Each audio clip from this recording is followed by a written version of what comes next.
आज मैं मेहमान हूँ एक बहुत ही खूबसूरत दहाब चिश्ती का। खूबसूरत।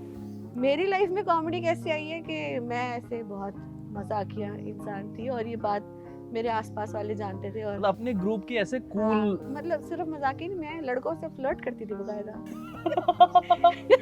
हम ना ऐसे अच्छे सेंस ऑफ ह्यूमर वाले ना इंसान ही बहुत कम मिलते हैं। जिंदगी में वहां तक आ चुकी हूँ कि एनडीए साइन करवाया जा रहा है ओहो। मुझसे। Big thing. 2017 वाले ग्रेट इंडियन लाफ्टर चैलेंज का हाँ, और मैंने मैं उसका स्क्रिप्ट राइटर भी था। ओह क्या ही फुल सर्कल आए। स्टेज वो जगह थी जहाँ पे मुझे वैलिडेशन मिलता था और वो इतना फेवर में काम किया मेरे। एंड आई एम श्योर ये बहुत साल, मुझे नहीं पता कि ये कब वो चीज़ मेरे लिए पैशन बनी और अब प्रोफेशन बन गई। कैसे बनी मुझे कुछ अंदाजा नहीं है इस बात का। You are something special. जो आपकी कॉमेडी है बहुत मजा आता है। कॉमेडी हम सबके जिंदगी में बचपन से होती है, हमने टैप नहीं किया होता बस। हेलो जी, तो ये है मैं तेरा मेहमान और आज मैं मेहमान हूँ एक बहुत ही खूबसूरत दहाब चिश्ती का। खूबसूरत। अरे मैं दहाब से मैं मतलब क्योंकि शुरुआत में हम लोग बातचीत स्टार्ट ही कर रहे हैं, तो मैंने दहाब को 2 बार लाइव देखा है परफॉर्म करते हुए। मैं शायद 2.5 बार आपसे मिला हूँ। ऐसा ही हमारी मुलाकात इतनी हुई है जी। और मैं क्लियरली कह सकता हूँ कि मैं तो हूँ दहाब का fan. Thank you so much. तो मुझे बहुत मज़ा आता है दहाब के जो भी आप इंस्टाग्राम पे करते हो और जहाँ भी मतलब ऐसा, और जो भी हमारी बातचीत भी हुई ना, तो इतनी मज़ेदार बातचीत जो भी हमारी हुई, तो थैंक यू सो मच दहाब कि आज मैं आपका मेहमान बन पाया। Thank you for making me do this because it was important. But मैं जो दूसरी बार आप मिले थे ना, वो आपके लिए पता नहीं कैसे अच्छा था, पर वो मेरे लिए अच्छा दिन था नहीं। मैं बहुत नर्वस थी, मैं बहुत एक शेल में थी क्योंकि मैं एक कंपटीशन के प्रिपरेशन वाला डे था वो। I don't know if we can say the name, और कॉमिक्स्तान था यार सीजन 3। किसको नहीं पता है ये किसको बात? नहीं, बहुत लोगों को नहीं पता है ये बात। मैं कॉमिक्स्तान सीजन 3 की कंटेस्टेंट थी और वो हमारा ओपन माइक चल रहा था क्योंकि सारी दुनिया बंद थी, तो हमें कुछ लोगों के बीच में ही वो ओपन माइक करना होता था। और मैं बिल्कुल ऐसे जोन में थी कि मत कराओ मुझसे, मुझसे नहीं हो पा रहा। मुझे पता नहीं क्यों इन्होंने सेलेक्ट कर लिया, मुझे नहीं आता कुछ भी। बट और मैं लिटरली रोती थी हर ओपन माइक के बाद। अच्छा, लेकिन मेरी बहुत क्लियर मेमोरी है उसकी, क्योंकि बस्सी उस दिन था वहाँ पे। हाँ। और बस्सी भाई को मैंने बोला था शो के बाद कि यार मुझे सबसे अच्छा दहाब का लगा है। And I think I also wrote to you, मतलब मैंने आपको मैसेज भी किया कि दहाब मुझे बहुत अच्छा लगा आपको परफॉर्म कर देखते हुए। एंड उससे पहले मैंने आपने आकाश के लिए ओपन किया था किंगडम ऑफ ड्रीम्स में, कभी मैंने वहाँ पे देखा था, तो मेरे पास मेमोरी थी कि ये कॉमेडियन है जिसको somebody I will look forward to. And मुझे ऐसा लगता है यार, मतलब बहुत अच्छी ऑब्जर्वेशंस हैं आपकी, बहुत मज़ेदार बात करते हो आप, तो मज़ा आता है सुनने में। मैं जब हम वापस गए थे तो ये भी काफ़ी लोगों को नहीं पता है बात, पर सीजन 3 के एनेक्डोटल राउंड का जो मेंटोर था वो बस्सी था पहले। हाँ। वो सिचुएशंस ऐसी हो गई कि फिर हम दोनों ही नहीं आ पाए कॉमिक्स सीजन 3 में। बट जब हम वापस गए थे और हम इस बारे में जब सबको फीडबैक रूम और ये सब चल रहा था, तब बस्सी मेंशन दिस थिंग कि निहाल भाई कह के गए हैं कि दहाब का परफॉर्मेंस मुझे सबसे अच्छा लगा। एंड आई वाज लाइक इनका राइटर इंसान ठीक है, फिर तो बेस्ट ही होगा भाई। नहीं वो एक्चुअली बहुत अच्छा था। बट बताओ ना लाइफ के बारे में, क्या क्या चीज़ें हो रही हैं लाइफ में, क्या क्या कर रहे हो आप? अभी एट प्रेजेंट मैं राइटर हूँ मोटो माउथ के साथ, सुमुखी सुरेश का एक शो आने वाला है जिसमें आप लिख रही हैं। जिसके बारे में हम ज़्यादा बात नहीं कर सकते अभी क्योंकि एनडीए साइन हो रखा है। ओहो, पर और साथ साथ में एनडीए साइन कर रहे हो एनडीए, दहाब? हाँ जिंदगी में वहां तक आ चुकी हूँ कि एनडीए साइन करवाया जा रहा है मुझसे। Big thing for me because मेरे कोई परिवार से कोई आर्टिस्ट नहीं है, कभी भी नहीं रहा, कोई राइटर नहीं है, किसी को नहीं पता कि ये सब क्या होता है और क्यों होता है। हम सब ने सिर्फ टीवी ही देखा है आज तक। और इंटरेस्टिंग चीज़ ये है कि मैं साथ साथ स्टैंड अप कर पा रही हूँ, तो मैं दोनों चीज़ें साइमल्टेनियसली कर रही हूँ। ये मेरे लिए काफ़ी इंटरेस्टिंग है क्योंकि दिल्ली में वो वाला स्टैंड अप के साथ माहौल है नहीं कि आप राइटिंग और स्टैंड अप दोनों करो। मुंबई में ज़्यादा है ये, बहुत ज़्यादा है। हाँ। पर ये मेरे लिए इंटरेस्टिंग है कि मैं दोनों चीज़ें कर पा रही हूँ दिल्ली में। यार थोड़ा सा पीछे चलते हैं, हाँ। मतलब क्योंकि मैं आपसे ना जब हमारी जब फ़ोन पे भी बात हो रही थी कि यार एक पॉडकास्ट करते हैं रिकॉर्ड साथ में, और तो मैं चाहता था कि किसी एक पर्टिकुलर चीज़ पे बात करें। और जो हमारी बातचीत हुई, और मैं जानना चाहता था कि आपके लाइफ में कॉमेडी एंटर कैसे करता है? क्योंकि आप तो नौकरी करते थे, है ना? नौकरी करने वाली एक लड़की जो कॉर्पोरेट जीवन में है, वो कॉमेडी में शिफ्ट क्यों किया? मतलब ये ट्रांजिशन क्यों आया? मैं जब हमने ये टॉपिक डिस्कस किया था ना, जब आपने मुझे लिखा था कि ये कॉमेडी कहाँ से आती है, मैं when I was thinking about it and I went back and I realise that हम सबकी ज़िंदगी में बचपन से होती है, हमने बस देखा नहीं होता उसको। क्योंकि I remember there was this show, मुझे क्लियरली नाम नहीं याद आ रहा, फिलिप्स नंबर 1 समथिंग करके कोई शो था, सतीश कौशिक साहब और पंकज कपूर साहब का शो होता था ये, जिसमें उन दोनों के बीच में एक डायलॉग एक्सचेंज होता था, जिसमें कि वड्डा कौन है? तुसी। समझदार कौन है? तुसी। तो कौन डिसाइड करेगा कि ये करना है कि नहीं करना? तुसी। ऐसे करके। हाँ. और ये मुझे बात इसलिए याद है कि ये एग्जैक्ट सेम डायलॉग एक्सचेंज मैं अपने फादर साहब के साथ करती थी, कि जब मैं कोई बात नहीं मानती थी तो वो ऐसे करते, बड़ा कौन है? ऐसे होता था। और फिर चीज़ें, मतलब बचपन से हम काफ़ी चीज़ें देखते तो हैं, देख बाई देख, मुझे नहीं पता आपको याद है कि नहीं? मुझे याद है, मैं भी तो उसी जमाने का हूँ। जबान संभाल के, हम पांच, ये सारी चीज़ें। पर ऐसा होता है ना कि कभी आपको ये नहीं लगता कि आप कभी कर रहे होगे ये सब। आप हमेशा अपने आप को ऑडियंस की तरह देख रहे थे? अपने आप को ऑडियंस की तरह ही देखते हो, क्योंकि आपको थोड़ी पता है कि ये सब कर सकते हो आप। ये तो because I feel this a lot कि एट प्रेजेंट जितने भी ओजीज हैं स्टैंड अप में स्पेसिफिकली, वो सब एक्सीडेंटली आए हैं। वो उनका मेन पर्पस ऑफ लाइफ ये कभी था नहीं कि वो कॉमेडी करेंगे। मेरी लाइफ में कॉमेडी कैसे आई है कि मैं ऐसे बहुत मजाकिया इंसान थी, और ये बात मेरे आसपास वाले जानते थे। और मतलब अपने ग्रुप के ऐसे कूल, मतलब ऐसे वो लड़की की आते जाते, मतलब सिर्फ मजाक ही नहीं, मैं लड़कों से फ्लर्ट करती थी बकायदा। अच्छा। मुझे बहुत मजा आता था, और मैं एक बे में एक लड़के से फ्लर्ट, दूसरी बे में दूसरे लड़के से फ्लर्ट, ऐसी वाली है। क्या बात कर रहा है, मजा ही आता था। पर ऐसा मतलब मैं बताता हूँ कि हम ना ऐसे अच्छे सेंस ऑफ ह्यूमर वाले ना इंसान ही बहुत कम मिलते हैं लाइफ में। तो ऐसे जब करते हो तो बहुत ऑकवर्ड हो जाते होंगे लड़के, क्योंकि वो तो प्रिपेयर्ड होते थे फनी। हाँ, उनको पता था ये मजाक हो रहा है, कैसे जियोगी मेरे बगैर, तुम्हारे साथ जी लूंगी, ऐसा होता था। तो बहुत ही इंटरेस्टिंग था वो तो। पर एक दिन फिर मुझे याद है, मेरी जॉब पे मेरी एक मैनेजर ने मुझे बोला कि दहाब तू फनी है, you can try comedy. And by that time ना हम जिवेशु आलू वाले का वीडियो मैं और मेरी सिस्टर देख रहे थे। हमें बिल्कुल अंदाजा नहीं था इसे स्टैंड अप कॉमेडी कहते हैं। तो हमने कहा ये इंसान कुछ कर रहा है, ये फनी है, ये देखो। तो हम दोनों ने देखा और मैंने कहा देखो कर तो सकते हैं ये, पर मुझे पता नहीं ये कैसे होता है। तो ग्रेट इंडियन लाफ्टर चैलेंज के कंपटीशन था, और उसके ऑडिशन के लिए द्वारका में इधर आए हुए थे। 2017 वाले ग्रेट इंडियन लाफ्टर चैलेंज का। तो हर मैंने स्क्रिप्ट, उसका राइटर भी था। ओह क्या ही फुल सर्कल आए, मतलब हाँ। तो फिर मैंने लिखा वो ऑडिशन के लिए। nice. और मैं जाने वाली थी ऑडिशन के लिए, और फिर मेरी मम्मी ने कहा कि आज नहीं जा सकते, आज मामा के घर जाना है। मैंने कहा मामा इज मोर इम्पोर्टेंट, आज तो नहीं जा सकते। फिर नहीं गई मैं ऑडिशन के लिए। बट देन फिर मैं एक ओपन माइक के लिए गई, और मुझे तब तक पता नहीं था ओपन माइक का क्या कॉन्सेप्ट होता है। और वहाँ किसी ने पूछा कि और वहाँ ऑडियंस में आमतौर पे ओपन माइक में ना ऐसा काफ़ी बार हो जाता है कि इतनी ऑडियंस नहीं होती जितने कॉमिक्स होते हैं। तो ऐसे ही था, वहाँ पे भी कॉमिक्स ज़्यादा थे। तो उन्होंने पूछा कि है कोई, किसी को करना है? मैंने कहा लिखा हुआ है, कर लेते हैं। तो मैं गई स्टेज पे, उन्होंने कहा तुम्हारा कॉन्फिडेंस बहुत अच्छा है, तुम आओ दोबारा। अरे लवली। कहाँ पे था ये, किस जगह पे? द्वारका में एक स्कूल था, सोशल हाउस करके एक क्लब है जो अभी, वो तब सोशल हाउस के नाम से नहीं चलता था, और वो कुछ और नाम था उसका। और वो द्वारका में एक स्कूल था, स्कूल के अंदर हो रहा था ये ओपन। और ये सब हुआ, और फिर उन्होंने कहा कि 4 ओपन माइक का आप पैसा जमा करा दो, और 4 ओपन माइक आप हमारे यहाँ आके करो। तो पहला ओपन माइक करा तो ठीक ठाक गया, दूसरा ओपन माइक करा, मैं क्या गंदा बॉम्ब हुई, इतना घटिया। मैं ऐसे खुद को सवाल करा कि इस सब की जरूरत क्या है, नौकरी तो ठीक ही चल रही है, ये सब क्यों करना है? ये सब नौकरी के साथ हो रहा था। ये सब नौकरी के साथ हो रहा था। तो फिर उसके बाद मैंने कहा आज और मैं अपने दोस्तों से, मतलब जिनको मैं दोस्त समझ चुकी थी, उनसे पूछूं कैसा था।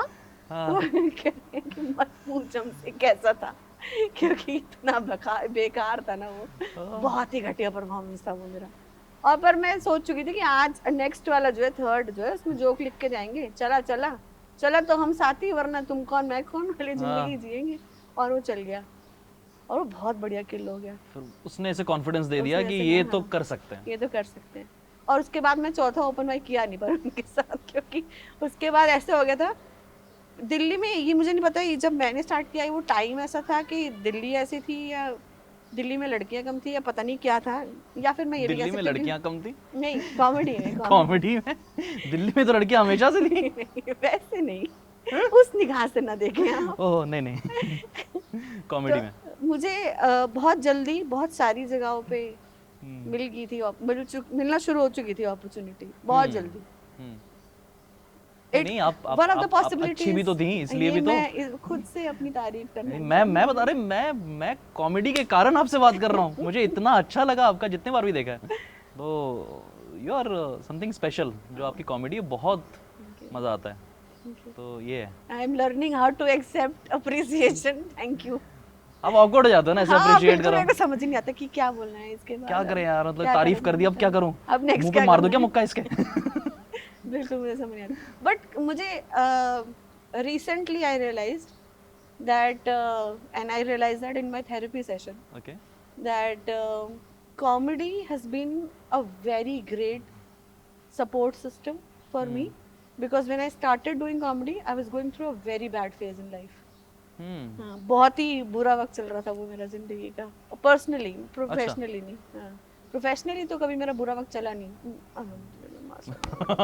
ना ही चले, पर हाँ ये सब तो भाई पर वो मेरा पर्सनली बहुत ही बुरा फेज चल रहा था। और तो वो ना वो जगह थी जहाँ पे स्टेज, वो जगह थी जहाँ पे मुझे वैलिडेशन मिलता था, और वो इतना फेवर में काम किया मेरे। एंड आई एम श्योर ये बहुत सारे, मुझे नहीं पता कि ये कब वो चीज़ मेरे लिए पैशन बनी और अब प्रोफेशन बन गई, कैसे बनी मुझे कुछ अंदाज़ा नहीं है इस बात का, पर वो मेरे लिए सपोर्ट सिस्टम था कि ये जगह पे लोग मेरी सुनते हैं बगैर मुझे जज किए और मेरी बातों पे रिएक्ट करते हैं। This is my place, I own this, and it worked also in my favour. But तो मेरे लिए फिर मैं जब वापस पीछे जाके देखती हूँ ना, तो मुझे रियलाइज़ होता है कि कॉमेडी हम सबकी ज़िंदगी में बचपन से होती है, पर बस वो, और ये टैलेंट भी बेसिकली हम सबकी ज़िंदगी में शायद बचपन से होता है, हमने टैप नहीं किया होता, बस हालात कह देते हैं यहाँ से निकलो बेटे, यहाँ जाओ, ये हम कर सकते हैं। और बहुत सारे लोग होते हैं ना जो शायद स्टैंड अप ना भी कर रहे हो लेकिन अपने ग्रुप में फनी है, और वो बहुत अपने दोस्तों के लिए मतलब ऐसे होते हैं ना कि अरे ये रहेगा तो ही महफिल में मजा आएगा। वो तो होते हैं ना, और वो लेकिन वो सेल्स में फंसे हुए हैं कहीं पे ऐसा। exactly. लेकिन वो होता है जिसने टैप किया वाली बात है। टैप किया, मैं जानती हूँ, मेरे दोस्त हैं ऐसे, मैं उसको बोल चुकी हूँ, वो थिएटर आर्टिस्ट है, बहुत फनी इंसान है, उसके पास बहुत सुंदर कहानी है। मैंने कहा तू कर ले ये सब स्टेज पे, नहीं तो कोई ले जाएगा तुझसे। मैं ही ले जाऊंगी। नहीं नहीं नहीं, ऐसा होता है ना कि, पर ये चीज मैंने कॉमेडी के बारे में रियलाइज करी है, it comes from honesty. if it is coming from honesty, if it is not a made up thing, it connects very quickly and easily and it is very relatable. वो बात और है, मेरी काफ़ी बातें ऐसी हैं जो लोगों के लिए इतनी जल्दी रिलेटेबल नहीं होती, क्योंकि मैं उन टॉपिक्स के अराउंड बात करती हूँ। बट वो भी है ना, मतलब ऑनेस्टी की जो बात है वो राइटिंग में भी बहुत इंपॉर्टेंट है ना। मतलब कॉमेडी का बहुत, मतलब मैं कॉमेडियंस को लेके बड़ा बहुत इंट्रीग्ड रहता हूँ। मतलब मुझे कॉमेडियंस ऐसे बहुत पसंद है, इसलिए एक तो कि मैं बहुत सारे कॉमेडियन के आसपास रहा हूँ, मैंने एक जर्नी देखी है बहुत सारे लोगों की, और मुझे वो लगता है कि राइटिंग का ना एक बहुत खूबसूरत पार्ट है कि कॉमेडी राइटिंग बहुत मज़ेदार है और वो लाइफ से निकल के आती है। और तो इसमें आप राइटिंग के रोल को कितना देखते हो? How do you see yourself as a comedian of course, but क्योंकि आप राइटर भी हो, तो आपका राइटिंग का रोल कितना रहता है आपकी कॉमेडी में, और हाउ डू यू, मतलब आप उसको कैसे उस पे काम करते हो अपने क्राफ्ट पे? इन द बिगिनिंग इवेंचुअली मतलब जो फर्स्ट थॉट होता है वो तो रियल ऑब्जर्वेशन या थॉट ही होता है, पर जब उसको स्टेज पे लेके जाते हो 2 बार 3 बार 4 बार, फिर आपको समझ में आता है कि ये इसके बियॉन्ड जाना चाहिए, फिर तो राइटिंग ही है, फिर तो हाँ, फिर तो क्राफ्ट ही है। पर और कितना तो कॉमिक्सान के किसी सीजन में कनन गिल ने एक बात कही थी कि वो सेम ही चीज़, वो सेम ही चीज़ होती है कि आप उसको कैसे देखते हो और मैं उसको कैसे देखती हूँ वाली बात है कि देजा वो को वूजा दे, करना है, वो वाली बात है ये। वो सेम चीज, वो सेम ऑब्जर्वेशन सबने जिंदगी में देखी होती है, पर मैं आपको उसका एक दूसरा पहलू दिखाने का, मैं मतलब कॉमेडियन दूसरा पहलू दिखाने का ट्राई करता है, और उसके बाद आपको हिट होता है, ओ हाँ ये तो हमने भी देखा है, और तब वो क्लिक करता है, तब वो क्लिक करता है कि स्टार्टिंग में वो ऑब्जर्वेशन होती है, बट इवेंचुअली फिर वो राइटिंग ही होती है जो उस ऑब्जर्वेशन को आगे लेके जाती है। तो writing is very very important. Life पे आते हैं ना थोड़ा सा। मुझे याद है कि मैं आपसे इंस्टाग्राम पे लगातार बात कर रहा था उस टाइम पे, कोविड के बीच में, एंड आप हॉस्पिटल में थी उस समय, एंड एवरीबडी, मतलब कॉमेडी के जितने भी दोस्त हैं सभी लोग शेयर कर रहे थे आपके बारे में, बात कर रहे थे, and everybody was praying for you, and that was a time जब मैं, क्योंकि मैं आपसे मिल चुका था एक बार, इंस्टाग्राम पे हमारी बातचीत हुई थी, परफॉर्म करते देखा था मैंने आपको, and I was regularly, I was always asking you कि कैसी हो दहाब, तबीयत ठीक है नहीं है। वो पूरा प्रोसेस, क्योंकि काफ़ी लंबे टाइम तक आप हॉस्पिटल में थे, and the kind of effect covid had on you, वो मतलब पता नहीं, if you want to talk about it, वो कैसा था, वो क्या, वो पूरा दौर कैसे बीता? कोविड का हर किसी के लिए अलग अलग एक्सपीरियंस रहा है ना। पर मैं आपको एक बात बताऊं, हॉस्पिटल इतनी फनी जगह है ना, I just cannot explain. It's very funny, very funny. मैं कह रहा हूँ दहाब, ये आपने ही खोजा है वहाँ फन। मतलब बहुत लोग तो नहीं खोज पा रहे। हॉस्पिटल हमारे लिए वो फनी जगह इसलिए नहीं है क्योंकि हम पेशेंट्स होते हैं वहाँ पे, है ना, या हम किसी पेशेंट को विजिट कर रहे होते हैं। जो वहाँ काम करते हैं उनके लिए तो वो ऑफिस ही है, ऑफिस है। तो एक नर्स एक बार मेरे साथ बहुत अजीब तरीके से बर्ताव कर रही कि नहीं आ रही, खाना खा के आती हूँ, तो मैं भी मतलब अब ईगो तो इंसान का चाहे बीमार ही क्यों ना ऊपर टनकता तो है ही ना। तो मैंने कहा ऐसे कैसे बोल सकते हैं, ये सब हुआ। और फिर मैंने 5 मिनट बाद 10 मिनट बाद रियलाइज करा कि ये उसके लिए ऑफिस है, तू पेशेंट है यहाँ पे, बट उसके लिए ऑफिस ही है। और अगले दिन मुझे पता चला कि वो इसलिए इरिटेटेड थी क्योंकि कोई और टीएल बन गई थी और उसको टीएल बनना था। तो that brought the other side of the universe to me. It was like कि ये भी तो इसी के लिए ही काम कर रहे हैं ना, कि इनका भी अप्रिसिएशन हो, अप्रोचल हो, इनके लिए भी, इनका भी तो पर्पस तो वही है। बट हॉस्पिटल बहुत फनी लगा। मैं सच में, मैं इसलिए भी कह सकती हूँ बात कि मैं अभी एक नॉन कोविड वार्ड से नॉन कोविड वार्ड में शिफ्ट हुई थी, और इस बात को मैं स्टेज पे भी करना चाहती हूँ, पर इवेंचुअली करूँगी। एक डॉक्टर आई मुझसे मिलने के लिए और वो मुझसे ऐसे बात कर रही थी, नमस्ते। और मेरा फर्स्ट थॉट पता क्या था, इनके कोविड में कान भी चले जाते हैं क्या? मैंने कहा ये ऐसे क्यों? And then I discuss this with my brother. मैंने कहा ये ऐसे क्यों बात कर रही है, कोई न्यूज़ है कि कान भी चले जाएंगे? कह रहा नहीं, आईसीयू में ज्यादातर लोग बुढ़े होते हैं ना, तो उनकी जोर से बोलने की आदत है, इसलिए ऐसे बात करते हैं। बट उस पूरे टाइम पे जब आप थे, लाइफ को कितने करीब से देखा? मौत को ज्यादा करीब से देखा मैंने लाइफ से ज्यादा। मैं आपको बताऊं, एक वक्त था मैं आईसीयू में रहते रहते इतने दिन हो गए थे कि मैं खुद हॉस्पिटल वालों को कहना चाहती थी वाईफाई का पासवर्ड दे दो, अब तो मैं रेगुलर हूँ यहाँ पे, अब इसको लेट्स चेंज द पैटर्न। मैं डॉक्टर, आईसीयू में फोन अलाउड नहीं होता, मैं डॉक्टर ने कहा था आप इसको और कितने दिन ऐसे देके हम दे दे इसको फोन, अब नहीं हो पाएगा। मतलब आप कितने दिन थे आईसीयू में? 4 महीने। 4 महीने मतलब 4 महीने आईसीयू एक इंसान दूसरे शहर में जाके शिफ्ट होते ना, उसको सेटल होने में 1 महीना लगता है। मुझे आईसीयू में मैं ऐसे थी कि मतलब मैं अभी भी उस हॉस्पिटल में जब टेस्ट के लिए जाती हूँ ना या चेकअप के लिए जाती हूँ, मैं थी थोड़े दिन पहले गई उस हॉस्पिटल में, मुझे अपने पुराना एक एक्सरे चाहिए था, तो वो जो एक्सरे की जो रिपोर्ट निकालने वाली जो मैम बैठी थी, उन्होंने मेरा नाम देखा और मुझे पहचान लिया। मैंने कहा ये कैसी पहचान बनाई है मैंने जिंदगी में भाई, ये पहचान नहीं चाहिए थी। I was just telling her this only कि I like when I was okay I visited hospital again. मेरा जो जिस बेड पे मैं थी वो था wing A bed number 7, and I visited that same place again, wing A bed number 7। और मैं वहाँ पे जो पेशेंट थे, मैं उनको देख के बोला, मैंने कहा जिंदा बच जाओगे, मैं बच गई हूँ। कुछ नहीं होगा। बट देन फर्स्ट थिंग जो मुझे स्ट्राइक करे, मैं कहा ये वाला नॉस्टैल्जिया नहीं चाहिए था भाई मुझे, this was not something I was looking for. But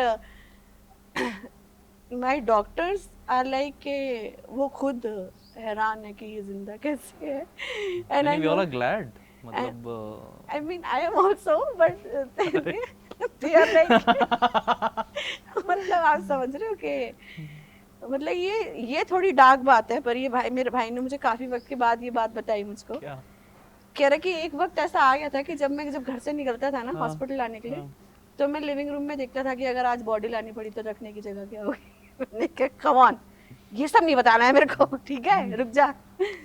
तो बट काफी काफी अलग एक्सपीरियंस, काफी ही ज्यादा अलग। हाँ, हाँ। और मैं वो इंसान हूँ जिसको कभी आज तक हॉस्पिटल में कदम नहीं रखना पड़ा अच्छा, था। पहली बार गए थे? पहली बार इतना लंबा स्टे हो गया मेरा। वो पूरे कई पूरे, महीनों का ऐसा हाँ। हॉस्पिटल नहीं लिया? कई सालों का। बट वाज मतलब मेरे लिए क्या क्या काफ़ी इम्प्रेसिव था ना उस टाइम पे, कि आप हॉस्पिटल से भी आपने या फिर अपने बेड से भी आपने कुछ लाइव किया हाँ, था घर जूम से, पे, घर आ गए थे आप, and you were doing comedy, live comedy, right? मतलब ऑनलाइन पे आप कर रहे थे जूम पे, वो किया था आपने, बहुत अच्छा लगा था। There was this one time when हम सब जब दोस्त थे जो जूम को रेगुलरली कांटेक्ट में रहते थे, तो एक दिन मैंने आशीष सोलंकी को ही मैसेज करा, मैंने कहा यार मेरे को ना थोड़ा नॉर्मल फील करना है, हम कोई गेम खेल सकते हैं क्या? तो वो सब लोगों ने जूम पे कनेक्ट किया और एक गेम खेला। और मेरे एक दोस्त ने कहा क्या तेरे पीछे से बहुत तेज आवाज आ रही है टू टू की। मैंने कहा ये बंद हो जाएगा ना मैं बंद हो जाऊंगी, ये बंद नहीं कर सकते, ठीक है, you have to bear this, I am sorry. But मैं आपको एक बात बताऊँ, मैंने इस एक्सपीरियंस से बहुत ही इंटरेस्टिंग चीज़ सीखी है कि सब चीज़ें आप कमा सकते हो, ठीक है, आप पैसा कमा सकते हो, इज्जत कमा सकते हो, इंसान कमाना बहुत मुश्किल चीज़ होती है। और मैं शुक्र अल्लाह का मैंने बहुत कमा ली है। हाँ हाँ, मैंने मतलब मैं आपको एक्सप्लेन नहीं कर सकती ये बात कि दोस्त कितने ज़रूरी होते हैं ना, क्योंकि मेरे घर वाले नहीं कर पाते। नहीं कर पाते। मेरा एक रिश्तेदार नहीं आया था हमें मदद करने के लिए, not even one. There is just one of my relative who gave her card to my brother, जिसने कहा कि अगर जरूरत पड़े तो स्वाइप करा लेना। वो भी मेरे भाई को कराना नहीं पड़ा क्योंकि इतने लोगों ने इतनी मदद कर दी ना। तो और मैं आपको बताऊं, आशीष सोलंकी ने मेरा केटो का लिंक रेस करा था। हाँ। और हाँ, और जब उसने वो लिंक रेस करा था ना, तो उन किसी को भी उम्मीद नहीं थी कि कितना पैसा आएगा, कब आएगा, कितना वक्त। और उसमें ना एक नंबर डालना होता है, जिसका भी जो भी रेस करता है उसका नंबर होता है, और उस पर मैसेज आते हैं कि अब इतना पैसा आया, अब इतना पैसा आया। उसने फ़ोन रखा अपना और he was just preparing himself कि अब पैसा आएगा। आशीष सोलंकी, हाँ। उसने कहा कि कंटिन्यूसली 12 घंटे तक वो फ़ोन बजाए, कंटिन्यूसली एवरी मिनट वो फ़ोन बजाए। इतने लोगों ने पैसा दिया और पता नहीं किस ने नहीं, कहाँ से नहीं पैसा दिया। और ये सब मैं वो बता रही हूँ जो केटो के पेज पे आया है। कॉमिक्स ने इसके अलावा भी पैसा दिया था। और बट जब मैं ठीक हो गई ना, मैंने एक रील बनाई इसके ऊपर, सर्वाइवर ओपी करके ना, जिसमें मैंने पूरा एक कैरेक्टर का आर्क दिखाया कि देखो कहाँ से शुरू हुए थे, अब वापस स्टेज पे आ गए। किसी ने नीचे कमेंट में लिख दिया, I am glad you survived, we also paid. मैंने कहा what, do I have to return this money, what is this? क्योंकि अगर आप सच में जिंदगी में देखो ना, आप केटो या किसी भी डोनेशन वाली जगह पे जहाँ पे भी आप किसी बीमार इंसान के लिए पैसे देते हो, आप कभी उस इंसान को जिंदगी में वापस देखते नहीं हो। और मेरे case, I am not saying कि वो मर जाते हैं, बट आई एम सेइंग कि you don't need that person again. But it's like it is very weird that, and I am gonna do a set on this that I am still living on your money only. Don't ask me back. I cannot repay. It's a lot of money. You gave me and I also gave it to hospital. I don't have that money. मतलब और वो comedy कर रहे हो ना यार। आप writing से हम देखेंगे ना, your contribution is much but you know, but my hospital doctors are very funny. So वो ना मास्क शिफ्ट करते हैं, बड़े मास्क से छोटे मास्क, फिर छोटे मास्क पे ऐसे। तो मेरा मास्क शिफ्ट कर रहे थे और मेरे एक रेगुलर डॉक्टर आए और मुझे कहते कि ना कुछ सुना, उनको पता चल गया था कि मैं कॉमिक हूँ। मैंने कहा मेरी सांस अटक रही है, कुछ सुना। कह रहे वो हम देख लेंगे, तू जोक सुना। मैंने कहा अरे कैसी बातें कर रहे हो आप भाई। मैंने कहा मैं उतारूंगी, मर जाऊंगी। कह रहे हम देख लेंगे, तू वो सब छोड़, क्यूट डॉक्टर था भाई, बहुत बहुत क्यूट डॉक्टर। बट मेरे वो जो आईसीयू के जो हेड थे, अभी भी आईसीयू के हेड है वो एक बार मैं अपने रेगुलर चेकअप के लिए डॉक्टर के पास गई, तो उन्होंने जो मेरे रेगुलर पल्मोनोलॉजिस्ट है, पल्मोनोलॉजिस्ट किसी का रेगुलर है, पहली बात तो यही फनी है। बट जो रेगुलर पल्मोनोलॉजिस्ट है, उन्होंने आईसीयू के जो हेड है उनको कॉल किया और कहा कि आपकी फेवरेट पेशेंट आ गई। मैंने कहा मैं अब पेशेंट नहीं हूँ भाई, आप ये सब बातें ना करें। पर उन्होंने मुझे ऊपर बुलाया और मुझसे मिले, क्योंकि उनमें से किसी को उम्मीद नहीं थी कि जिंदा बचेगी। मैं ये बात इतनी श्योरिटी से इसलिए कह सकती हूँ, गौरव गुप्ता एक कॉमिक है, हाँ। उनकी वाइफ, और वो डेंटिस्ट है, उनकी वाइफ भी बिल्कुल। डेंटिस्ट है। उनकी वाइफ आईसीयू की जो एक सीनियर डॉक्टर थी, उनसे मिली थी और दे वर जस्ट टॉकिंग कि कैसा था Covid and this and that. और उन्होंने कहा कि कुछ पेशेंट्स तो ऐसे थे कि बिल्कुल हमें उम्मीद नहीं थी कि ये बचेंगे, पर बच गए। और तो she just casually mentioned my name, Gaurav Gupta की जो वाइफ है। उन्होंने कहा दहाब को जानते हो? तो उसने कहा हाँ हाँ ये वही पेशेंट है जो हमें लगा था जिंदा बच गई। मैंने कहा वाह, क्या ही दूर दूर तक फैल गई हूँ ना मैं अपने दोस्तों के बीच में जोक करती हुई, मैंने कहा तुम तो बस YouTube पे ट्रेंडिंग पे रहे हो, मैं केटो के पेज पे ट्रेंडिंग में रही हूँ। If you can beat that just let me know. नहीं नहीं नहीं नहीं। मैं आपको बताऊं, मेरे कॉमिक दोस्तों की जिंदगी इतनी मुहाल हो चुकी थी, उनको फोन आने लग गए थे कि हमारा भी शेयर कर दो, इसका शेयर करो, उसका शेयर करो, कि मतलब आई नो दैट कि दे विल नॉट से नो टू दिस, बट ये उनको समझना पड़ेगा ना, यहाँ एक इमोशन जुड़ा है भाई। हाँ ऐसे नहीं हो पाएगा। पर काफी लोगों का इमोशन जुड़ा था भाई, मेरे को बिल्कुल उम्मीद नहीं थी कि नहीं दैट टाइम एवरीबॉडी वाज, मतलब मैं क्योंकि कॉमेडियंस को मैं जानता हूँ, सब लोग से बात हो रही थी और कुछ दोस्त हैं, everybody was concerned for you and everybody was praying for you. My brother told me this very funny thing. He said कि तब ना डॉक्टर ने ये कहा था कि जो भी ये बोल रही है ना बस हाँ में हाँ बोलो, इसकी उम्मीद नहीं तोड़नी है। और मैं एक दिन पता नहीं क्या, मेरे को ऐसे ना बहुत रहता है, किसने फोन किया था, किसी ने मेरे बारे में चेक किया, तो मेरे भाई ने ऐसे ताव में आके कहा जाकिर खान ने फोन किया था। मैंने कहा जाकिर खान ने फोन किया था, क्या बात कर रहा है? मैंने कहा नहीं कह रहा हाँ हाँ, और अब उसने हाँ तो कर दिया है, अब उसने कह दिया कि उन्होंने फोन किया तो अब उनसे तो बात होगी। और उसने फिर वापस बस्सी को फोन करा, कह रहे मैंने कह दिया कि जाकिर खान ने, क्या आप जाकिर खान से बात करा सकते हो? फिर जाकिर भाई ने कॉल किया, जाकिर भाई से वीडियो कॉल हुई। और कॉमिक लोगों की सबसे फर्स्ट थॉट उनका पता क्या होता है, ऐसे जब भी वो कुछ भी कोई भी सिचुएशन देखते हैं ना, यहाँ से कंटेंट निकाल के आई हो। मैंने कहा मेरे को सांस नहीं आ रहा है, तुम यहाँ से कंटेंट निकाल के आई हो कि बट ऐसा ये तो बहुत होता है। ये मैं अभी रिसेंटली मेरे आशीष सोलंकी है ना, उसकी शादी हुई, मैंने उसको कांग्रेचुलेट करा। मैंने कहा पर चिढ़ तो हो रही है तुझसे, कह रहा क्यों? मैंने कहा तू यहाँ शादी का कंटेंट बनाएगा अब तो ये एक्सपीरियंस से कंटेंट निकलेगा, ये वाली बात पे फर्स्ट थॉट तो आ जाता है कॉमिक को कि भाई ये यहाँ से कुछ तो निकल रहा है, यहाँ से निकलेगा। जैसे तुमने भी तो निकाल ही लिया ना, मतलब हॉस्पिटल के ये वो सब मैं अभी स्टेज पे नहीं करती हूँ, ये सब मैं स्टेज पे करना चाहती हूँ, पर मेरे को ऐसे होता है कि जैसे ऑडियंस को कोविड बोलो ना, कोविड ऐसे हो जाते हैं कि अरे ये सब मत बात करो।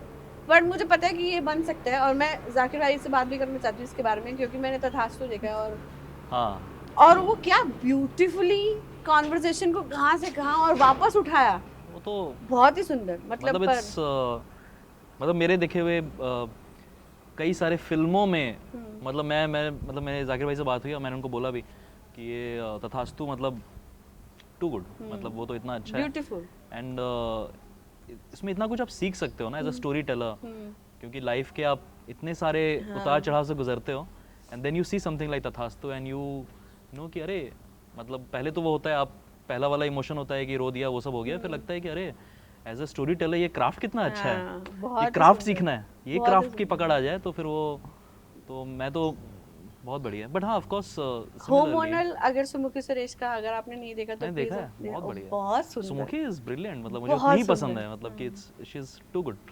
खैर तो ये रहा आपका कोविड का समय। अभी तो काफी कुछ है इसमें भी, बट ये मुझे बिल्कुल, मैं आपको ये बात बताऊं, एक वक्त ऐसा आ गया था जब मुझे I was preparing myself that I can die any day, and I literally said this to my brother कि मैंने कहा अब आखिरी के दिन ही रह गए, ले जाओ घर। क्या तू पागल है क्या बोले जा रही है? मैंने कहा डॉक्टर ने तो बोला है कि कभी भी चले जाएगी, जो एक्चुअली डॉक्टर ने बोला था, पर ये लोग मुझे नहीं बता रहे थे। अच्छा। हाँ, पर फिर भी मुझे पता चल गया। बट एक बहुत इंटरेस्टिंग बात पता क्या हुई कि मैं, क्योंकि मैं कॉमिक सन सीजन 3 में थी और मुझे रिप्लेस करना ज़रूरी था, और क्योंकि वरना शो ऐसे कैसे आगे जाता है, और ऐसे तो कर नहीं सकते कि आधे में काट देंगे, 2 एपिसोड दाब के दिखा देंगे, आगे किसी और को दिखाएंगे, ऐसे तो कर नहीं सकते थे। बिल्कुल, continuity is a very big thing, now I realise. But then फिर जब ये हुआ था तो मुझे नहीं बताया था कि मेरे रिप्लेसमेंट के बारे में सोच लिया गया है। और एक कॉमिक है नातिक, हाँ हाँ हाँ नातिक से मैंने निकलवा ली ये बात ओके कि मेरे को रिप्लेस कर दिया गया है। और किसी को पता नहीं था कि मतलब बाकी सबको ये बोल रखा था कि दहाब को बताना मत, क्योंकि she is not in a state to take this. Take this okay and but जब नातिक से मैंने ये बात निकलवा ली, और नातिक को मैंने मैं बीमार हूँ, ऑक्सीजन पे हूँ, ऑक्सीजन पे मैंने एक इंसान को इतने कॉन्फिडेंस में ले लिया कि वो अपने अंदर की बात बोल गया मुझको। ऑक्सीजन पे बिचिंग हो गई। ऑक्सीजन पे बिचिंग, आप समझ रहे हो कितनी जरूरी होती है बिचिंग। सिविलाइजेशन ऐसे ही बढ़ता है। उसको फिर कॉमिक्स ने इतनी गाली दी ना, तेरे समझ नहीं आ रही, पागल इंसान, वो ऑक्सीजन पे ये सब बातें करेगा तुझसे। इतना मजा आया ना, मैंने कहा। और नातिक उसके बाद मुझसे मिला, मैंने कहा नातिक तेरी गलती नहीं है, दे मैंने किया था ये। टैलेंट तो दहाब का टैलेंट था। तो दहाब का ही था। एक बार तो दे दी थी मैंने गाली अमेज़न को। मैं गाली मुझे नहीं पता यहाँ दे सकते कि नहीं, मैंने कहा नहीं मत ही दो, मुझे लगता है। नहीं मतलब कि गाली इसलिए दी थी कि उनकी गलती नहीं है, कि उनमें से किसी की गलती नहीं है, और मुझे पता है, और वो मेरे लिए रुके थे। ये it took me a time to understand this कि वो मेरे लिए रुके थे, वो मेरे लिए 3 महीने रुके रहे। और मैं ये जो प्रेज है ना, ये मैं अमेज़न के लिए कम, OML के लिए ज़्यादा देना चाहती हूँ। क्योंकि OML, Kriti Gogia, that person is like she's somebody who will never leave you if she is your friend. She will never leave you. She is exactly like her. She will We're talking about Varnita. Talking about Varnita. वो तुम्हारा good है, bad है, क्या है, जो भी है, वो तुम्हारे साथ रहेगी। और मतलब उन्होंने पूरी एड़ी चोटी का जोर लगा लिया कि राह वापस आएगी, और वो रुकी मेरे लिए। पर दिक्कत ये थी कि अगर, और मैं उन्होंने मुझसे पूछा भी वापस आना, मैंने कहा बिल्कुल आना, ये सवाल ही कैसा है, ये तो सवाल ही नहीं होना चाहिए। पर मेरे भाई ने कहा कि देखो तुम बहुत, मैं लीडर बोर्ड के टॉप पे थी, उन्होंने कहा कि अगर तुम वापस जाओगी तो मर जाओगी, पक्का पक्का मर जाओगी। क्योंकि मैं अब मतलब इस साल जाके मैं उस स्टेट में आई हूँ कि मैं आधा घंटा परफॉर्म कर पा रही हूँ स्टेज पे, और मुझे बोलते हुए सांस नहीं चढ़ रहा है। अभी भी चढ़ता है पर मतलब इट्स बेटर ना। पर अगर मैं उस वक्त स्टेज पे जाती तो सच में मर जाती, सच में मर जाती। पर इतनी it is difficult to say this, but it was beautiful to see that whatever I have been through, people were still standing by. They were standing strong next to me and my family. They were checking about the mental health situation of my brother and my mother. कि तू ठीक है। मतलब मैं आपको बताऊँ, इतना खूबसूरत इंसान है ना बस्सी, उसने मेरे भाई को फ़ोन मैसेज करके पता क्या बोला कि क्या बोलते हैं, अगर तू ठीक है, सब सही है, कुछ भी चीज़ हो तो मुझे कॉल करना वगैरह वगैरह, ये सब। फाइनेंशियल हेल्प एक चीज़ होती है, पर ये दूसरे तरीके की हेल्प होती है। उसने कहा कि तेरे को कोई मूवीज़ चाहिए देखने के लिए, डिस्ट्रैक्ट करने के लिए अपने आप को। ओह, मैंने कहा यार इतना कौन। और मैं आपको बताऊं, मैं हॉस्पिटल नहीं जा रही थी एडमिट होने के लिए। मेरी एक दोस्त है प्रिया, बहुत बढ़िया इंसान, उसको पता था कि मेरे घर में मुझे कोविड है, मेरी मॉम को कोविड है, वो, और हम 2nd फ्लोर पर रहते थे। वो ऑक्सीजन सिलेंडर लेके, PPE किट पहन के 2 माले ऊपर चढ़ के आई कि अगर मुझे ऑक्सीजन की जरूरत होगी तो उसी वक्त लगा दी जाएगी। और उसकी जिद की वजह से हम हॉस्पिटल गए, वरना मैं घर में ही मर जाती मेरे घर, क्योंकि मेरी रिपोर्ट नेगेटिव आई थी और डॉक्टर मानने को तैयार नहीं था कि मुझे कोविड है। तो अगर वो जिद नहीं करती तो कुछ, मैं कह रही हूँ मेरी ज़िंदगी में कुछ इतने ज़रूरी और इतने अच्छे लोग हैं ना, जो मतलब मेरी और प्रिया की बहुत लड़ाई होती है, पर हमारे में हम बिल्कुल ऐसे पति पत्नी जैसे हैं, ऐसे थोड़े दिन रूठ गए फिर मना लिया, वैसा सा है। अरे वाह। उसके मेरे बीच में, और प्रिया, बनीत, ये लोग, आशीष सोलंकी, श्रेया प्रियम, बस्सी, गौरव गुप्ता, ये सब लोग, इन मतलब बहुत ही अनएक्सपेक्टेड जो होता है ना। और ये सब वो रिश्ते हैं जो मेरी ज़िंदगी में शुरुआत से नहीं है, ये भी 5 साल पहले बने रिश्ते हैं। ये मतलब ये all of this always helps me to look beyond what a person is other than career also. हम नॉर्मली लोगों को बस एक करियर तक ही देखते हैं ना कि अच्छा करता है, नहीं करता, जो भी सक्सेसफुल है, नहीं है, पर ये सब करियर के बियॉन्ड वाले ये कमाई है ना, ये लाइफ की कमाई है। हाँ मतलब ये सच में कमाई है, बहुत बड़ी कमाई है ये। बहुत समय लग जाता है, कई साल लग जाते हैं ऐसे इतने खूबसूरत इंसान को अपने आसपास इकट्ठा करने में। यही तो है ये हमारी इंडस्ट्री की ये वाली बात मुझे बहुत सुंदर लगती है, कॉमेडी इंडस्ट्री। Comedy industry. मतलब मैं किसी और इंडस्ट्री, मैं इसके अलावा जिस इंडस्ट्री इसके अलावा जिस इंडस्ट्री में रही हूँ वहाँ तो बस अप्रेजल पे ही आपसे बात की जाती है उसके अलावा आपसे बात नहीं होती। पर मैं इस इंडस्ट्री की बहुत सुंदर बात है कि एक दिक्कत और सब ऐसे खड़े होते हैं कि अच्छा अच्छा अच्छा रुको रुको हम हैं, चिंता मत करो। जब मैं सही थी ना, मैं तब एक पोस्ट पढ़ा था निशांत तनवर सर का कि उन्होंने कहा था कि कोई कॉमिक है जिसको जो शिफ्ट हुआ है कॉमेडी के चक्कर में दिक्कत है तो आई हेल्प। मतलब कौन करता है ऐसे? हाँ यार, ये मुझे लगता है कि थोड़े से इमोशनल फूल्स भी है ना सब भाई, काफी ज्यादा इमोशनल फूल्स तो नहीं कहना चाहूंगी बट बहुत ऐसे। बट वही है ना यार, मतलब ऐसे ही तो लाइफ बड़ी बनती है ना। मीनिंगफुल लाइफ क्या है अदरवाइज? अच्छा सिर्फ मटेरियल करना ही अगर एम हो तो फिर कैसे होगा? वो इंसान, ये सारे के सारे लोग भी तो अच्छे हैं ना। और लेकिन ये पूरे प्रोसेस से जब आप गुजरे, ये जो पूरा हुआ, इससे पहले का जीवन और इसके बाद का पर्सपेक्टिव, क्योंकि हम जब भी कुछ ऐसे बड़े इवेंट से गुजरते हैं ना, क्योंकि लाइफ का बड़ा इवेंट है ना ये जो पूरा आपने जो देखा, वो जिंदगी को देखने का तरीका कितना बदला आपका और किस तरीके से अब आप देखते हो जीवन को? मैं जहाँ से आ रही थी ना, मेरे लिए, मैं आपको एक बार बताऊं, मैं जब पहली बार जाकिर भाई से मिली थी ना तो मेरे लिए ऐसा था कि मैं घर आके हमने सेलिब्रेट करी थी ये बार। अच्छा। हाँ, मतलब मेरे लिए जाकिर खान को मिलना वाज लाइक एंटरटेनमेंट, मतलब मूवी इंडस्ट्री, फिल्म इंडस्ट्री में सलमान खान को मिलने जैसा है, शाहरुख खान को मिलने जैसा है, मेरे लिए वैसा सा था।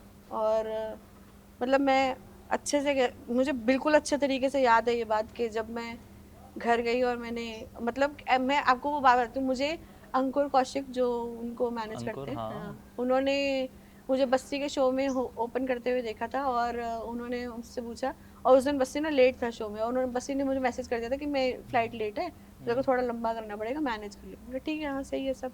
तो अंकुर भाई वहाँ थे और अंकुर भाई ने बोला कि शाम को जाकिर भाई का शो है, होस्ट करोगी? मैंने कहा ये सवाल नहीं होता, ये कहना होता है कि जाकिर भाई का शो होस्ट करोगी, पूछते नहीं है, कहते हैं कि हाँ करोगी।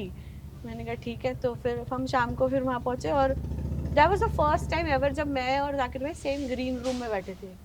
तो जाकिर भाई ने मुझसे ऐसे सवाल किया, और दहा कितनी देर कर लेती हो परफॉर्म? मैंने कहा इनको मेरा नाम पता है, ये कैसे हो रहा है? तो फिर मुझे बाद में पता चला कि उन्हें कैसे मेरा नाम पता है, पर फिर मैंने स्टेज में परफॉर्म किया। और कितनी पुरानी बात है ये 2017 मैंने शुरू किया तो 2019 की बात होगी। अच्छा, 2019 अर्ली के बाद के आसपास की बात होगी। और फिर जब मैं स्टेज से ओपन करके उतरी और उन्होंने बाद में मुझे लगा कि ऐसे छोटा आर्टिस्ट, तो फिर मतलब मैं अपने आप को छोटा बोलती हूँ ना, तो छोटा आर्टिस्ट तो बस परफॉर्म करके चले जाता है, उससे बड़ा आर्टिस्ट थोड़ी बात करता होगा। तो वो ऐसे हो गए कि वो, और जाकिर भाई के साथ एक चीज़ है कि उनको स्टेज से परफॉर्म करते साथ ही जाना पड़ता है, क्योंकि दुनिया इतनी आ जाती है पीछे कि उनको जाना ही पड़ता है। तो वो परफॉर्म करते साथ ही उतरे और वो जा रहे थे स्टूडियो से नीचे, उनके साथ सब लोग जा रहे थे, कॉलेज वाले और अंकुर भाई और सब लोग। तो जाकिर भाई ने ऐसे मुड़े और मुझे कह रहे दाहब आजा। मैंने कहा मुझे बुला लिया, क्या बात कर रहे हो? तो फिर उन्होंने मुझसे नीचे गाड़ी के पास पूछा कि कितनी देर का सेट है ये काफ़ी अच्छा सेट है, इसको बड़ा करो, ये वो सब। फिर उन्होंने मुझसे पूछा कि घर कैसे जाएगी? मैंने कहा वो दूसरा कॉमिक है, वो उसके साथ चल जाऊँगी। कह रहे कोई दिक्कत नहीं? मैंने कहा कोई दिक्कत नहीं। फिर मैं घर आके, मतलब the first thing which I did was, मैंने अपने घर वालों को बोला, मैंने कहा जाकिर खान से मिल के आई हूँ, समझ में आ रहा है तुमको कौन हूँ मैं? समझते हो? तो मेरी इम्पोर्टेंस की इज्जत करो मेरी। अरे यार, वहाँ तक पहुँच चुकी हूँ मैं। और फिर अगले दिन मैं दोस्तों के साथ सेलिब्रेट करा। मैंने कहा I just can not explain how important was it for me. It is like आप इंडस्ट्री के टॉप नॉच इंसान से इतनी जल्दी अपने करियर में मिल गए हो, वैसा सा है। उसके लिए ओपन कर रहे हो आप, और वो आपको आपके क्राफ्ट पे कर रहे हैं, और फीडबैक भी आपके क्राफ्ट पे दे रहा है ना। काम की बातचीत ना बहुत हेल्पफुल होती है ना, मतलब ऐसे हाई हेलो करना अलग होता है, लेकिन आपके काम पे किसी ने आपको फीडबैक दिया, अप्रिशिएट दिया, मतलब वो बहुत अच्छा होता है। उन्होंने सुना, मेरे लिए तो वही काफी हो गया था। पर फिर मुझे बाद में पता चला कि वहां तक मेरी बातचीत पहुंचाने का जो जिम्मा उठाया था ना जिस इंसान ने, वो बस्सी है। ये that's a very beautiful thing about him and that is something which I love about him, कि वो अपने साथ वालों को साथ लेके चलना जानता है, वो भूलता नहीं है, छोड़ता नहीं है उनको। जाकिर भाई को मेरे से पहले मेरे बारे में पता था। इसका पूरा क्रेडिट मैं बस्ती को देना चाहती हूँ। हाँ मेरे पास भी मतलब मैं अच्छा करती हूँ, ये टैलेंट तो मतलब आई विल नॉट से दिस कि मतलब, पर ऐसा होता है ना, आप हर किसी के बारे में नहीं बात कर रहे होते हो आगे, मतलब वो गलत बोल दिया मैंने, मतलब आप हर कोई नहीं करता है दूसरे के बारे में बात बेसिकली आगे। तो he is one of those people जो आपको साथ लेके चलता है। तो यहाँ से मुझे जिंदगी की इस वाली पड़ाव से मुझे ये सीखने को मिला था कि आपको छोड़ना नहीं है अपने साथ वालों को, उनको हमेशा साथ में रखना है, साथ चलना है, आप कितने भी बड़े हो जाओ, ये सब साथ में रहने जरूरी है। और इसके बाद मैंने रियलाइज करा कि सांस लेनी जरूरी होती है। मैंने हॉस्पिटल से आने के, पता नहीं हॉस्पिटल से ही पहला पोस्ट जब डाला था ना इंस्टाग्राम पे, मैं आपको बता नहीं सकती, इतने लोगों ने मेरे को उस पे ना उपमन्यु का हा है, और मुझे ऐसे हो रहा था, मैंने कहा ये दहाब मेरे को ऐसे समझ तो आपको आदत है ना कि कितना मेरे को सपोर्ट कर रहा है इंसान। फनी बात तो ये है भी नहीं, हा लिख रहा है, क्या बढ़िया इंसान है। तो इंसान काफी समझ में आया मुझे कॉमेडी से, मतलब कि बहुत ही अलग दुनिया है ये नौकरी में नहीं देखने को मिलती। मैं डिसरिगार्ड नहीं कर रही जो भी आपको नौकरी, जो लोग कर रहे हैं, मतलब हाँ पर मैं कह रही हूँ ये बहुत ही अलग दुनिया है, आपको काफी अलग तरीके के इंसान मिलते हैं।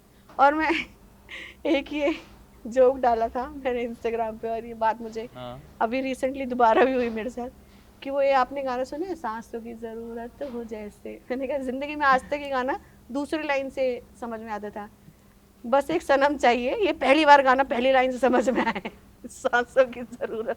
तो अभी मैं रिसेंटली बिस्वा से मिली और हम कॉमेडी फेस्टिवल में थे साथ में, और हम सब बात कर रहे थे, और मैं उनके लिए एक स्टोरी पोस्ट करी थी, और इसके उन्होंने रिप्लाई में मुझे हार्ट वार्ट भेजा और बोला कि तेरे लिए एक गाना है। मैंने कहा कौन सा गाना? उन्होंने यही गाना भेजा मुझे, सांसों की जरूरत है जैसे जिंदगी के लिए। पर second half of the one thing which is very difficult for me right now is के, और इसके बारे में मैं थेरेपी ले रही हूँ वैसे, कि दुनिया आगे बढ़ गई है, मैं आगे नहीं बढ़ पाई हूँ। मैं मेंटली इस बात के बारे में बात कर रही हूँ, मैं अभी भी वही पुरानी जगह पे हूँ। और इसका रीजन ये है कि ये जितना बड़ा इवेंट ही बोल दूंगी मैं तो इसको, इतना बड़ा जो लाइफ ऑल्टरिंग इवेंट है, lung altering event, sorry life का लंग ऑल्टरिंग इवेंट। बिल्कुल, ये जो इवेंट हुआ है मेरी लाइफ में, इससे ना इसकी वजह से ना PTSD हिट हुआ है काफी। PTSD की आपको एक बात बताऊं, तो मेरे को ना मेरा PTSD ना ऐसा था कि मैं ना अजीब तरीके से बातें, मतलब ऐसे बैठे बैठे नॉर्मली आवाजें निकालने लग जाऊंगी। और आप एक बार, मैंने अपने घर की इतनी काम वालियां डराई है ना इस चीज से, I just can not explain. मैं वो झाड़ू लगाते लगाते कि क्या कर रही है, क्या हुआ, क्या है। मेरे डॉक्टर मुझे कह चुके थे कि घर वालों को कह गए थे, कह रहे आप जिनको मानते हो उनको दिखाओ। जिनको मानते हो उनको दिखाओ, क्या बातें बोल रहे हैं। कह रहे जिनको मानते हो उनको दिखाओ। मुझे लग रहा है इस पे कोई ऊपर साया है। मैंने कहा आप कोट उतार दो ये बात बोलते हुए ना, कोट अच्छा नहीं लग रहा है इस हाथ में।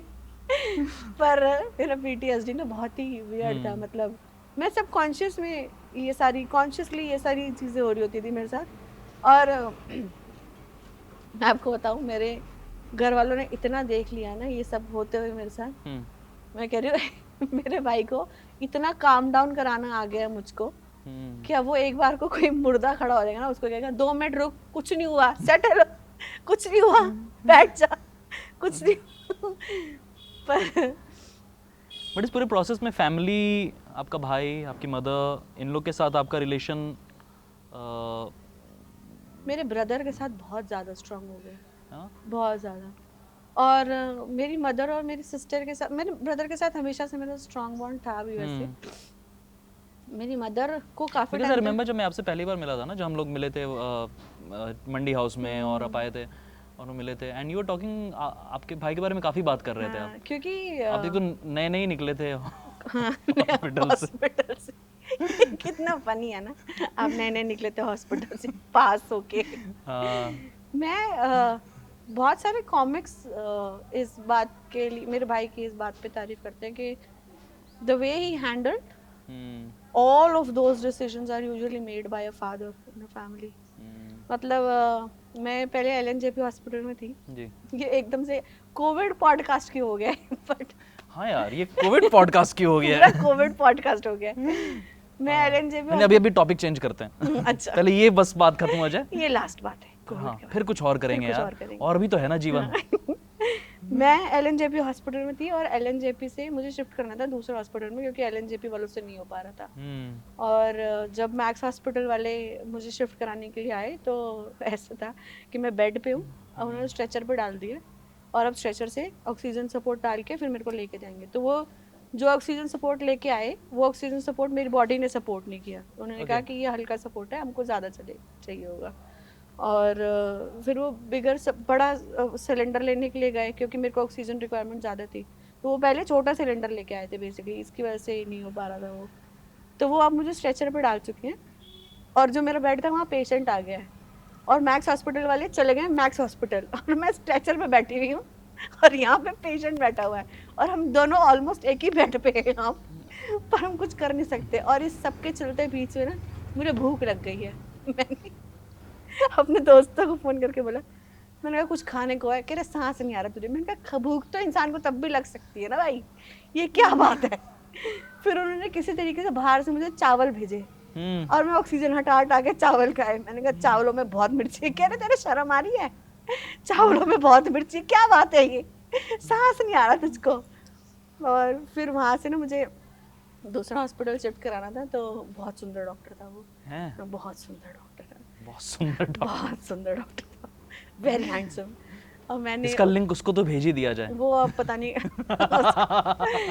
मैं तो उन्होंने मुझे बोला कि मुझे नहीं पता था कि ये प्रोटोकॉल होता है, पर उन्होंने कहा कि ये प्रोटोकॉल होता है कि जब आप एक पेशेंट को दूसरे शिफ्ट कर रहे होते हो तो आपको ओरिजिनल कंडीशन बतानी होती है पेशेंट को कि where do you stand right now. तो उन्होंने मुझे कहा कि देखो यहाँ से वहाँ जाने का 9 मिनट का, क्या पता नहीं 19 मिनट का रास्ता है और आप शिफ्ट करते के बीच में मर भी सकती हो। हाँ, उन्होंने यही बोला, कह रहे आप मर सकती हो रास्ते में। मैंने कहा कोई चॉइस है? कह रहे नहीं। मैंने कहा चलो फिर मुझे बाहर एम्बुलेंस में चढ़ाया और वो जो मेरा दोस्त है बनी, तो उसने मेरे भाई से पूछा, कह रहा कि बनी ने कहा आर यू श्योर कि हमको शिफ्ट करना है इसको, क्योंकि हम सबको पता है कि रास्ते में मर सकती है। तो मेरे भाई ने भी यही सवाल करा, कह रहा कोई चॉइस है? उसने कहा नहीं। कह रहे चलो फिर। पर मैं कह रही हूँ कि ये वाले जो डिसीजंस होते हैं ना यूजुअली किसी भी फैमिली में, ये फादर फिगर ले रहे हो, फादर साहब ये सब डिसीजन लेते हैं कि अब कहाँ जाना है, क्या करना है। ये ना मतलब अपने फादर को खोने के बाद जब मैं पहली बार घर में फ्रूट खरीद के लेके आई थी ना, तो मुझे ऐसा लगा था, मैंने कहा यार ये कभी आपने ज़िंदगी में किया नहीं होता है, पर ये वक्त आपको सिखा देता है। ऐसे ही यही सब भी आपने कभी ज़िंदगी में किया नहीं था, मैंने ये सब, पर ये वक्त सिखा देता है। तो that is something which I just the strength my brother have hold right now to settle everything now. For a very long time my mother was not even aware when I was in hospital that what I'm going through. उसने बताया ही नहीं था घर पे, क्योंकि उसको पता था कि मम्मी अभी कोविड से उठी हैं, वो गिर जाएंगी तो नहीं हो पाएगा। पर जब सिचुएशन यहाँ पे आ गई, अब डॉक्टर ने बोल दिया कि मर जाएगी, मर सकती है मतलब, तब उसने कहा कि ऐसे तो अब तो बता ही देना चाहिए। फिर एक बार उन्होंने ना मेरी बहन को बुलाया, मेरी बहन कतर में रहती है, और मुझे कह रही कि वो ना आ रही है। तो मेरा फर्स्ट थॉट पता क्या गया, मैंने कहा ये डॉक्टर ने डेट दे दी है क्या कि सारे रिश्तेदार इकट्ठे कर रहे हैं ये लोग कि क्या मैं मरने ही वाली हूँ।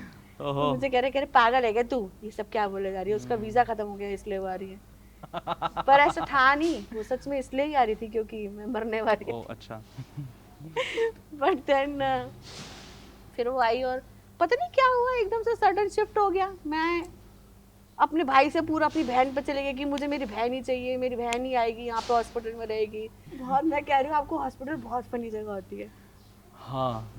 अगर आप जिंदा वहाँ से बाहर आए हो तो तो वरना किसी को नहीं पता कंडीशन चलता। बहुत इंपॉर्टेंट है ना, लेकिन हाँ लेकिन खैर मतलब ये तो सारी चीज़ें हुई अपनी जगह पे। क्या क्या हो रहा है और लाइफ में अभी?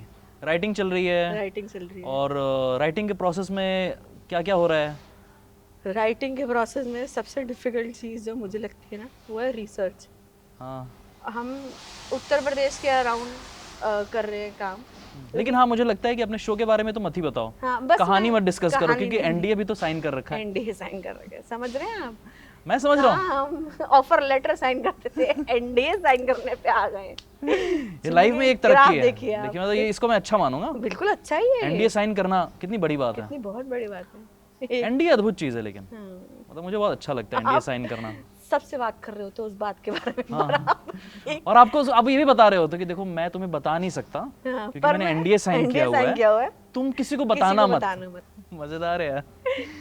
तो कैसा मतलब ये अभी अभी जो नया चीज़ चल रहा है कॉमेडी में, सेट कर रहे हो, परफॉर्म कर रहे हो और ये सारे कंटेंट अब आ रहे, परफॉर्म करना शुरू कर दिया ये वाली चीज़ें? मतलब अभी मैं ये सब कुछ ये कोविड स्टोरीज की बात कर रहा हूँ। हाँ, कोविड स्टोरीज। कोविड स्टोरीज के ऊपर ना मैं एक शो करती हूँ, मेरी कहानी सुनोगे।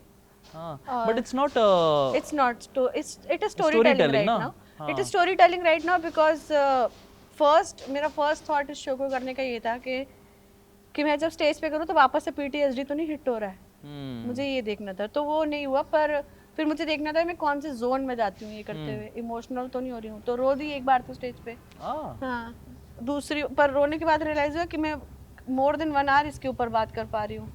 तो इट्स लाइक कि चलो मेरे पास, मैं इसको सोलो भी नहीं सीधा स्पेशल बोलती हूँ मैं। मेरे पास स्पेशल तो रेडी है, देखो मेरे स्पेशल तो है, Special मेरा तो ready है। स्पेशल तो रेडी है।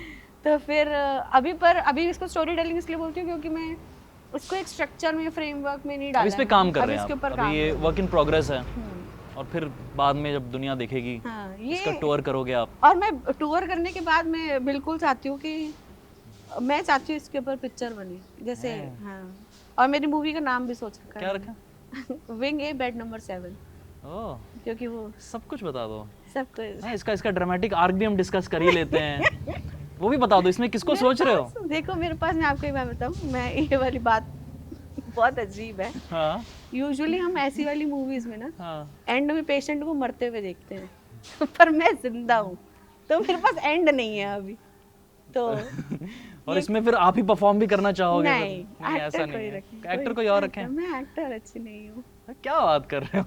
तो फिर बता दो फिर चॉइस कौन है? जब इतना सोचा है तो एक्टर तो सोचा ही होगा। नहीं नहीं, अभी एक्टर नहीं सोचा। अभी मैंने बस यही सोचा है कि ये डायरेक्टर और एक्टर सोचा है? कुछ भी, अभी बस मैंने इसको पेपर पे डालना है, अभी बस वहां तक सोचा है। क्या पेपर पे डालोगे? वीडियो पे डाल दिया?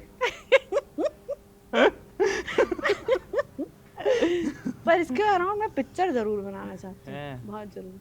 अच्छी मैं बनेगी। जब भीड़ है ना, वो नई पिक्चर, हाँ भीड़, हाँ मूवी कोविड के ना, अनुभव सिन्हा जी की। तो जब भीड़ का प्रोमो देखा ना मैंने कहा ये इन कोविड के अराउंड ये वाली मूवी आई तो एक सर्वाइवर की भी मूवी आएगी, हाँ, पक्का आएगी। सारे आइडियाज दे दो ना यहीं अरे ये तो कोई ले जाएगा। अरे रे, क्या करें फिर? पर जो मैंने बीता है, जो मैंने जिया है, ये कैसे ले जाएगा? आहा, उसको कैसे ही ले जाएगा? वो तो आपकी कहानी जो है। मैं जानती हूँ वो तो मैं ही जानती हूँ, जो मैंने जिया है वो तो कहाँ ही ले जाएंगे। मैं वैसे मतलब कहना चाह रहा था दहाब आपसे, ये सब चीज़ें तो बहुत मज़ेदार है। इस पूरे प्रोसेस में मैंने मतलब इंस्टाग्राम पे देखा है आपका कंटेंट बड़ा अच्छा लग रहा है, रील बहुत प्यारे बना रहे हो, बहुत सही। मुझे मतलब शायद मैं सबसे ज़्यादा जो इन्जॉय करता हूँ कंटेंट आजकल आपका, मुझे अच्छा लगता है। ऐसे रैंट होता है उस पर कभी कभी, और बहुत ऐसे बेसिक से ऑब्जर्वेशन, और वो बहुत मज़ेदार होते हैं, तो मैं तो बहुत इन्जॉय करता हूँ। तो how is Instagram going for you? It worked really well when Kusha shared my content. Kusha Kapila.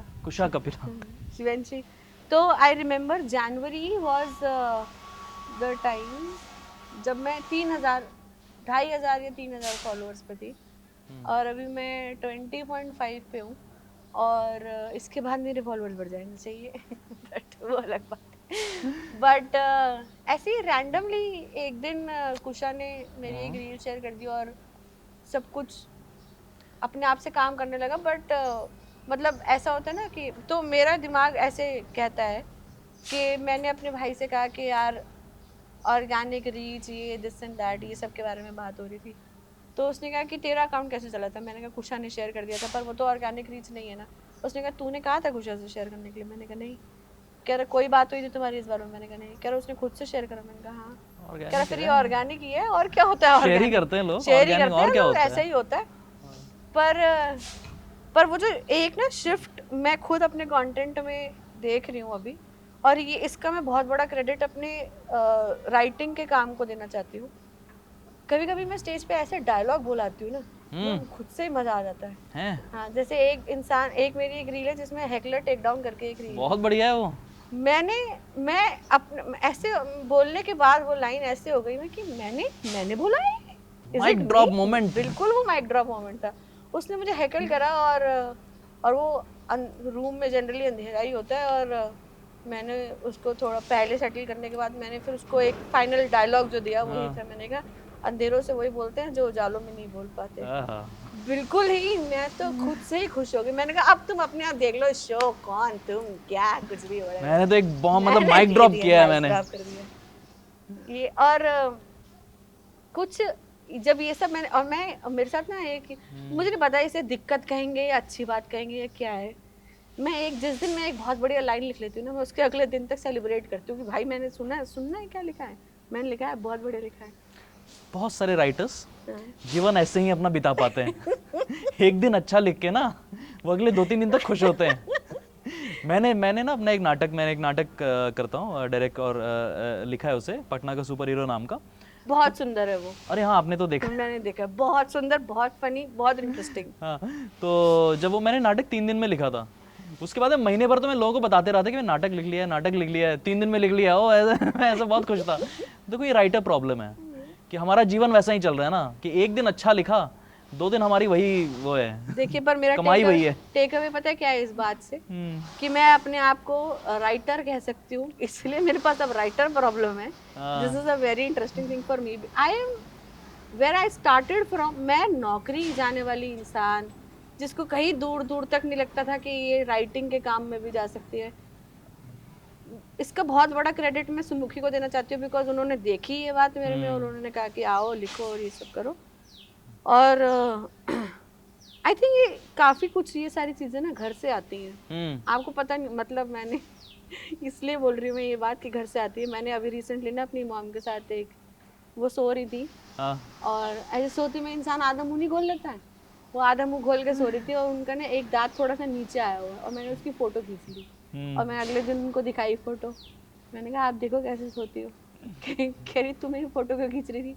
मैंने कहा बिल्कुल ऐसे लग रहा है जैसे सड़क पे कहीं लाश मिल गई। अरे यार। और टू माय सरप्राइज मेरी मॉम इस बात पे बहुत जोर से हंसी। मैंने कहा आपका सेंस ऑफ ह्यूमर ठीक है भाई, अब मुझे समझ में आ रहा है कहाँ से आ रहा है ये सब मेरे में। वो बहुत फनी इंसान है। मेरे पापा भी बहुत, मेरे घर में सारे ही बहुत फनी इंसान हैं, पर कभी कभी थोड़े हाथ से बाहर निकल जाते हैं, तो उनको कहना पड़ता है कि अरे मुझ पे रहने दो, मेरा करियर है। आप लोग करियर चला रहे हो सब में। पर इंस्टाग्राम की अच्छी बात तो ये है कि आपको बहुत सारा अप्रिसिएशन मिलता है। मेरा one of my favourite was जब वरुण ग्रोवर सर ने मुझे मैसेज किया, उन्होंने मेरी रील शेयर करी और मुझे मैसेज किया कि यू आर वेरी फनी, जब मुंबई आओगी तो बताना। तो मैं तो एक्साइटमेंट है, मैं तो खुश हो गई। वाह, जानते हो उसको मैं कौन हूँ? मैं तो वहाँ थी। अगले दिन उन्होंने मुझे फॉलो कर लिया। मैंने कहा excuse me, have I arrived or what? What is this going on? तो मैं तो बिल्कुल ऐसे हो गई। तो मैंने ताओ में आके फिर क्या किया, थोड़े दिन बाद मुझे किसी कॉलेज वालों ने मैसेज किया कि क्या बोलते हैं, आप हमारा कंपटीशन जज कर लो।